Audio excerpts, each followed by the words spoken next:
Okay, so when you hear the word meditation, what pops into your head? For a lot of us, it sounds mysterious, right? Maybe even a little intimidating. But what if we've been thinking about it all wrong? What if meditation isn't about some mystical, hard to reach state, but it's actually more like a workout? A really practical, science backed training session for your mind that can literally change your brain and, well, your life. Let's dig into that. All right, so here's our game plan. We're going to start with the big problem we all face, this wandering, unhappy mind.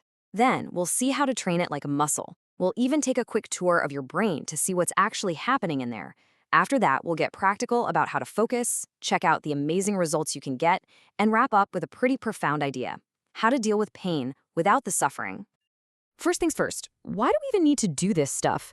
Well, the answer starts with a fundamental problem that's kind of baked right into our brains, and it's something a huge scientific study really nailed.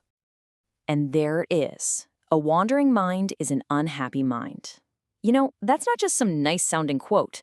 That is the actual title of a major study from 2010, published in the journal Science.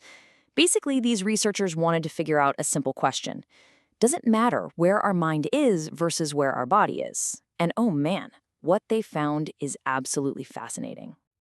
So get this, the researchers pinged thousands of people on their phones all day long, asking them what they were doing and what they were thinking about.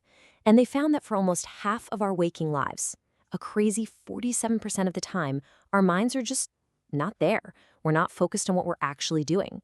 I mean, just let that sink in for a second. We're physically here, but mentally, we're a million miles away. And here is the absolute kicker. People were consistently less happy whenever their minds were wandering.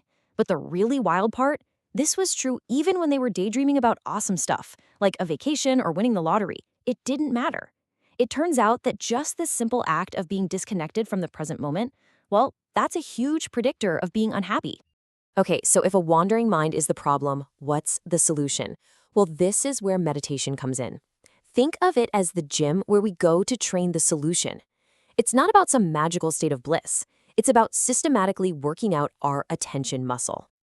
And this is a super important point because we got to bust a myth right now. So many people think meditation is about emptying your mind, right? Just forcing all your thoughts to stop. But that's pretty much impossible. And it's why so many people get frustrated and quit. The reality is way more practical. It's an active skill. It's simply noticing when your attention has drifted off and then gently, and this is the key word, gently, bringing it back over and over again. So what we're really training is a set of skills we call mindfulness. And you can break it down into 3 core abilities that all work together. First up, you've got concentration power. That's just your ability to focus, plain and simple. Then there's sensory clarity. This is about seeing your thoughts and feelings more clearly for what they are. And finally, there's equanimity. This is the real game changer. It's the skill of just letting those experiences come and go without getting all tangled up in them. All right, so how does this mental workout actually change our brain, the physical hardware? Let's pop the hood and take a quick tour of the key parts of the brain that meditation puts to work, strengthening some bits and chilling others out. Okay, first up, the prefrontal cortex. It's this big area right behind your forehead, and you can basically think of it as the CEO of your brain. It's the boss. It's in charge of focus, making good decisions, keeping your emotions in check. And here's the cool part. Every single time you notice your mind has wandered off and you bring it back, that's like doing a bicep curl for your prefrontal cortex. You're literally making it stronger. Next, let's talk about the amygdala. This is your brain's little threat detector, or its alarm system. It's what triggers that fight or flight response. Now, if you struggle with anxiety, your amygdala might be a little jumpy, a bit overactive.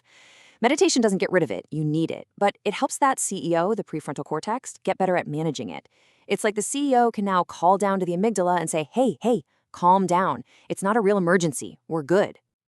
And finally, we've got the default mode network. This is basically a network of brain regions that lights up when you're not doing anything in particular. It's your brain's daydreaming mode. This is the neurological home of that wandering mind we talked about. And what do you think meditation does? You guessed it. It quiets this network down, which helps us stay anchored right here in the present moment. Okay, so we've covered the why and the how it works in the brain. Now let's get super practical, because not all meditation is the same, right? The best type for you really depends on what you need in that exact moment. And it all boils down to one simple question. So, just for a second, right now. I want you to ask yourself, where is your attention? Is it focused inward on your thoughts, your feelings, what's going on inside? Or is it focused outward on the world around you? Maybe the sounds you can hear or what you're seeing.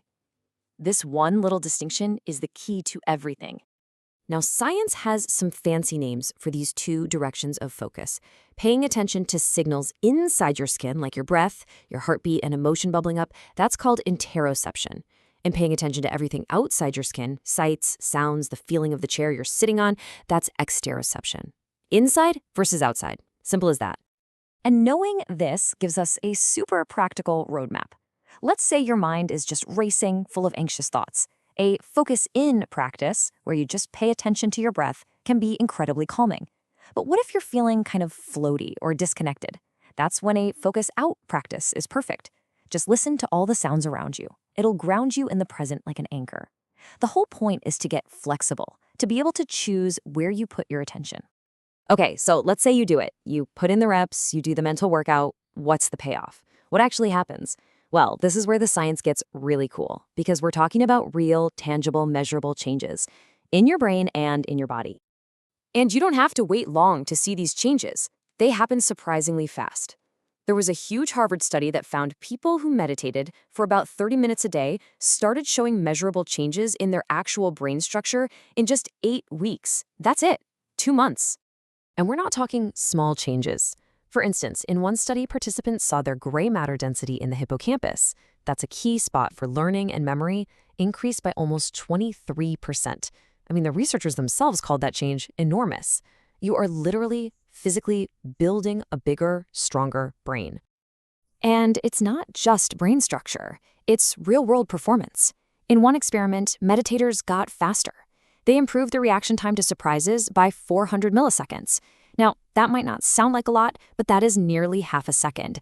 Imagine you're driving and a kid runs out into the road. That half second is everything. It can literally be the difference between life and death. And honestly, the list of benefits just keeps going. Studies show it can cut the relapse rate for depression in half. That's as good as medication. It boosts an enzyme that protects our DNA from aging, which is just mind-blowing. And it even makes your brain more energy efficient.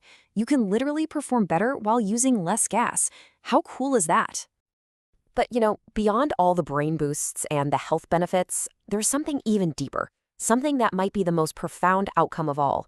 And it's about changing your fundamental relationship with your own mind, especially when things get tough. The meditation teacher Shinzen Young has this amazing way of putting it. He says, for a lot of us, our own inner world of thoughts and feelings can feel like a jail cell. We feel trapped by them. Meditation doesn't get rid of the thoughts and feelings, but it can transform that jail cell into a comfortable home, a place where you can actually live and move around freely. So how do you do that? Well, the key is that third skill we mentioned earlier, equanimity. And you can think of it as just a radical non-interference. It's the ability to let things be. So when a feeling of anxiety or sadness pops up, you don't have to fight it, you don't have to cling to it either. You just let it arise and you let it pass without getting all caught up in the drama. And this leads to this final, really powerful idea. With practice, you start to learn the difference between pain and suffering. The pain, the raw physical sensation or the raw emotion, that's still there. You feel it completely. But the suffering, that's the extra layer we add on top. It's the story we tell ourselves, the resistance, the fear, and that starts to dissolve. The experience, as this quote says, is deeply poignant, but not problematic. So maybe the ultimate question isn't, how do I get rid of all my problems, but rather, what would it be like to just experience them differently?